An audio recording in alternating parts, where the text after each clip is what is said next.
Boa tarde a todos. Hoje falarei sobre capítulo 40, capítulo 18, perdão. Muitos os chamados, poucos os escolhidos.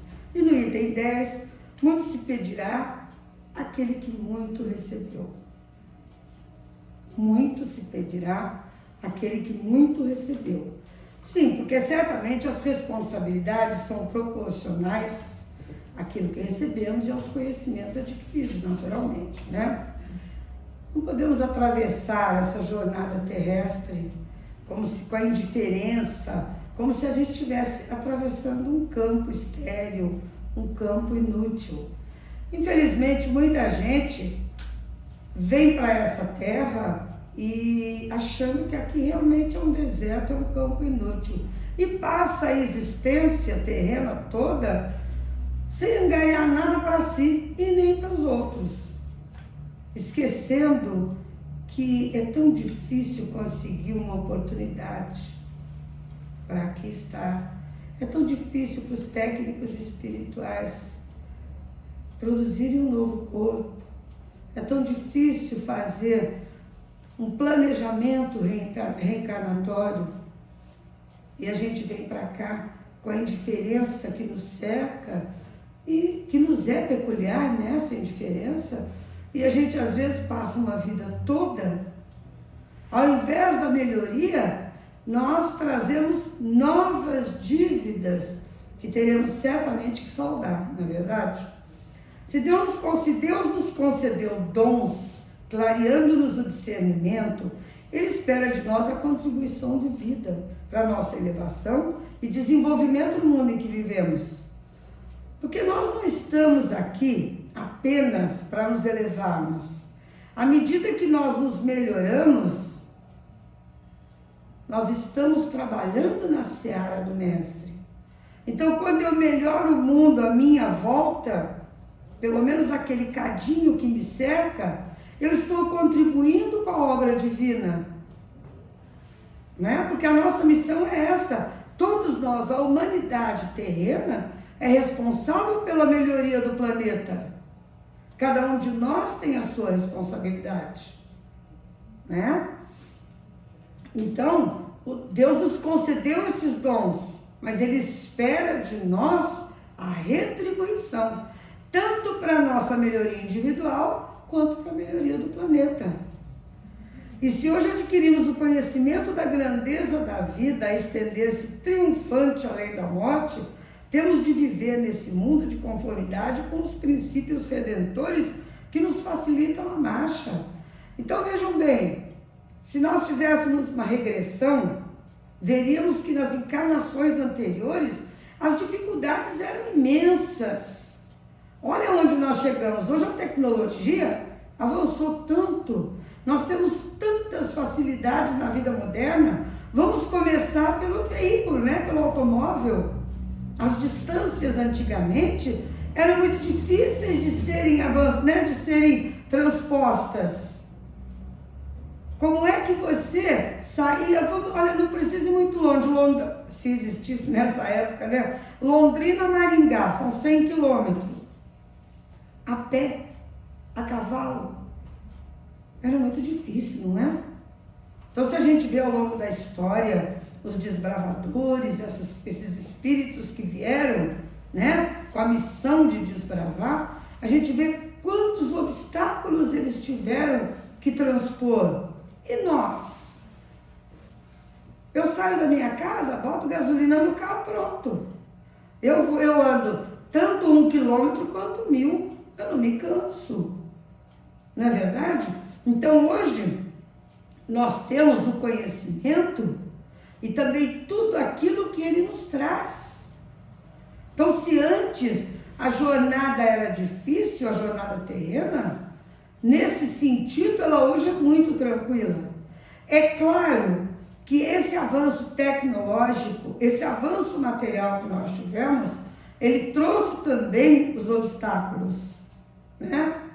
Se antes a gente não tinha tanto conforto ao alcance das nossas mãos, hoje nós temos. Então hoje, se antigamente a gente sofria porque precisava arranjar o que comer, lutar pela sobrevivência e só pela sobrevivência, hoje a gente sofre porque não tem o supérfluo. Né? E do ponto de vista espiritual, é muito pior. Porque hoje a gente briga pelo nada. Não é verdade? A gente às vezes passa 1 mês, 2 esperando para comprar um vestido. O que seria um montoado de pano em termos de espiritualidade e de eternidade? O que significa? E é tão caro às vezes para uma pessoa um carro. A pessoa às vezes passa a vida lutando, guardando dinheirinho para comprar um carro. O que significa um carro, um automóvel, frente à eternidade, frente a tudo aquilo que nós precisamos, as ferramentas necessárias para alavancar a nossa evolução. Nós ainda não atentamos para isso. Nós ainda não temos a compreensão necessária para aquilatar os reais valores que nos cercam. Então a gente passa a vida brigando para ter um carro, brigando para ter uma roupa mais bonita, brigando para ter os utensílios da casa. Aí saiu a air fryer. Meu Deus, se eu não tiver eu vou morrer. Não é assim? Nós, donas de casa, meu Deus do céu, sai correndo para comprar air fryer. O que ela significa na economia espiritual? Nada. Nem viver mais porque não come gordura, você não vai viver mais. Né? O mestre nos ensinou que os bens a nós concedidos são para serem gerenciados de acordo com a nossa capacidade e também dentro das nossas possibilidades, já que uns recebem mais, outros menos. Isso porque cada um recebe o necessário ao seu reajuste espiritual.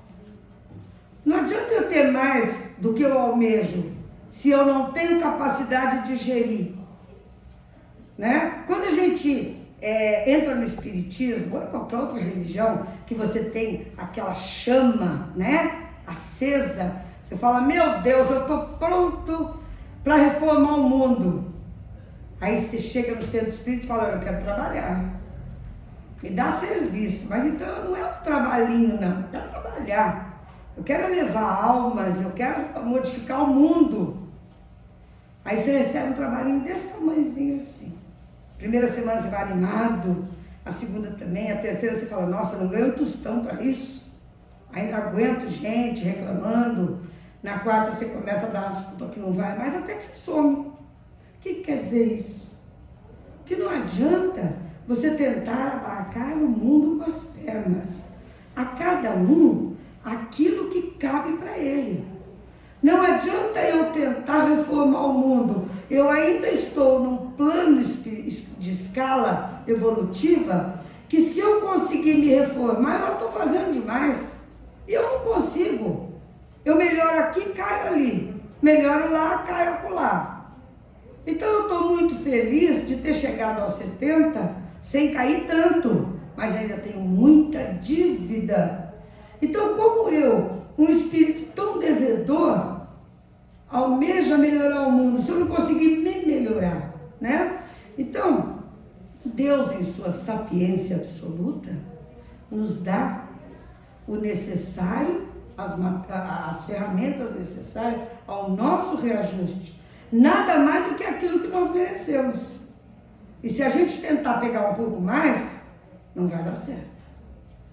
Alguns de nós se julgam pobres de recursos para transitar no mundo como desejariam, e por isso se recolhe a ociosidade, transformando-se em seres inúteis, pesados na sociedade. Quem aqui que não conhece aquele camarada que, por que você não trabalha? Porque não tem nada à minha altura. Me oferecem um empreguinho, e eu sou uma pessoa que tenho capacidade. Quando você olha, o camarada tem capacidade de nada, só tem vontade de não fazer nada e ganhar muito. Então, como ninguém vai fazer isso por ele, ele se torna um pária na sociedade, né? Ele se torna um peso morto, porque ele se acha superior àquilo que oferecem para ele. Outros, ao contrário, amontoam riquezas materiais buscando poder, se esquecendo que esses bens aqui vão ficar. Como a gente é lerdo nesse sentido. A humanidade toda, como nós somos lerdos. A gente não para pensar que o caixão é pequenininho, mal cabe o nosso corpo. E como eu disse numa outra palestra, só não vamos pelado porque fica feio. A sociedade não aceita. Então bota lá o traje. Mas é o primeiro que apodrece. E nós somos leves nesse sentido. A gente acha que nunca vai morrer. A gente acha que nunca vai se acabar. E se agarra aos bens materiais como se nós fôssemos levar todos. Quero ver onde cabe tanto, gente. Aonde que dentro de um caixão vai caber um carro, a casa? Tem gente que tem 10 casas. Tem gente que tem joias que o caixão vai pesar de verdade. Para quê? Eu não vou conseguir fazer nada com isso tudo que eu amontoei. Vou deixar tudo aqui. Para que a minha prole brigue por 1, 2, 10 anos, 20, né? Ninguém mais vai se entender. Então, ao invés de todos os tesouros que eu amontoei servirem para deixar os meus filhos numa situação confortável, maravilhosa, eu deixei alguma coisa que plantou a discórdia. Eles vão brigar pro resto da vida, porque ninguém se consola, né? Você tem 20, eu quero 21. E assim vai. Existem também aqueles que correspondem à confiança divina, demonstrando responsabilidade perante as dádivas recebidas, agindo com trabalho e dedicação, conseguindo duplicar os benefícios a si confiados. São poucos, tá?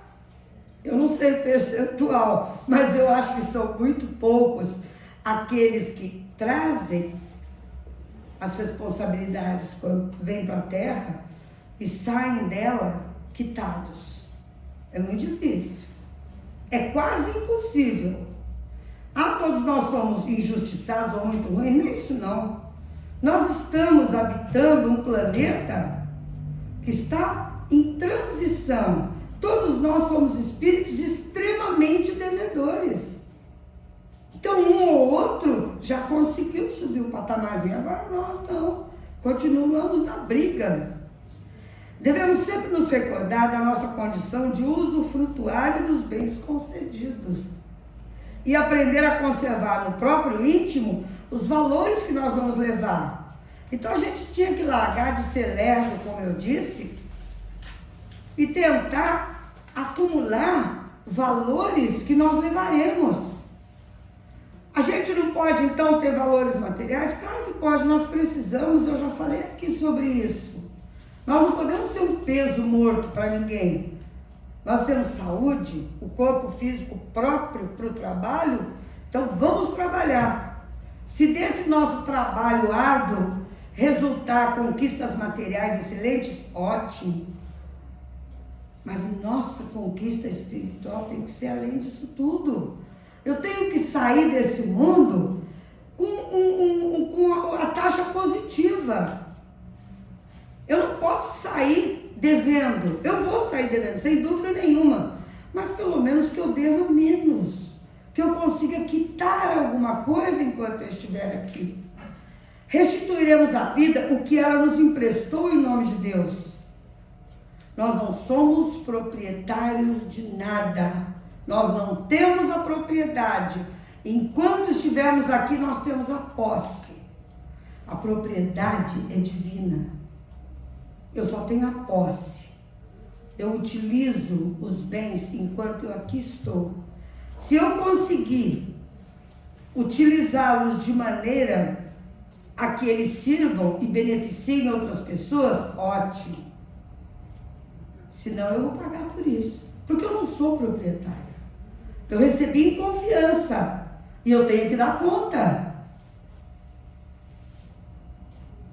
Os tesouros espirituais ganhos, as nossas boas obras, estas serão somadas à bagagem das nossas existências evolutivas. Então, a cada existência, eu tenho um cadinho de coisas boas para acrescentar na minha caixinha. né? Então, essa existência, alguma coisa na minha caixa vai. Eu não perdi uma encarnação inteira, mas eu também contraí dívidas, como qualquer ser humano que aqui vive. Elas simbolizam os infinitos recursos disponibilizados pelo Criador Supremo em prol do nosso progresso espiritual. Então, nós não estamos aqui à toa. Deus nos disponibiliza todas essas benesses espirituais. Ele coloca ao nosso alcance as ferramentas com as quais a gente vai manipular os nossos defeitos. Porque nós temos um objetivo, a evolução. Nós só estamos aqui para isso, nós temos que evoluir. Quando a gente evolui, a gente ajuda Deus na caminhada do planeta também. Ele evolui junto com a gente. Então nós somos trabalhadores coletivos e individualmente. Quando eu individualmente tenho progresso, a coletividade também se ressente desse processo, né? Cada ser humano é responsável pelo que lhe foi concedido, pois a quem muito é dado, muito será pedido. A quem pouco se deu, pouco se pedirá. Ora, se eu não ganhei nada, não adianta pedir muito para mim. Eu não ganhei, eu vou dar dentro daquilo que eu ganhei, da disponibilidade que me deram, eu vou devolver. Agora, se eu tenho uma grande aquisição, me foi dado muito, se eu não fiz nada desse muito, eu utilizei meu livre-arbítrio. Então eu vou responder por isso, né? As palavras indicam que aquele que muito sabe tem maior responsabilidade, comparado aos que pouco sabem ou nada, né? Então, se nós sabemos muito, nós temos muito a devolver. Nesse sentido, quem quer que conheça os preceitos do Cristo e não os pratica, torna-se certamente culpado, porque nada poderá alegar em seu favor no tribunal da consciência. O que é no final da minha vida, eu vou poder dizer para mim mesmo: poxa, eu tive todas as oportunidades de melhoria, utilizei o meu livre-arbítrio para nada? É justo que eu pague por aquilo que eu não fiz, mas que eu tinha oportunidade de fazer. Por quê? Porque eu preciso aprender, e a gente só aprende apanhando, para que na próxima vida, na próxima oportunidade, eu saiba utilizar de maneira mais sábia as coisas que eu recebi. Aos espíritas muito será pedido, porque muito foi concedido. Quem souber aproveitar, muito será dado. E realmente, o espiritismo abre a cabeça, o espiritismo descortina horizontes. Quem quer, é só aproveitar. Não quer aproveitar, paga o dízimo lá na frente. Os bons servos trabalham sempre, pois sabem que o trabalhador da última hora não é aquele que chegou por último, é aquele que trabalha até o último momento, sem medir esforços, para que todos os bens que lhe foram concedidos sejam postos em ação e estejam em movimento para vencer as suas provas. Então, ao trabalhador de última hora é dado aquilo que ele contribuiu. Se ele contribuiu muito, ele vai receber muito em dádivas. Mais esclarecimento e mais fé significam para nós amplas obrigações. Tenhamos mais tolerância, mais fraternidade, mais compreensão e mais otimismo, expressando em atos os tesouros de luz que nos brilham na inteligência. E o nosso coração estará preparado para enfrentar o grande futuro vitorioso e feliz, por haver entendido a tempo que muito se pedirá entre os anjos a quem muito recebeu entre as criaturas. Muito obrigada.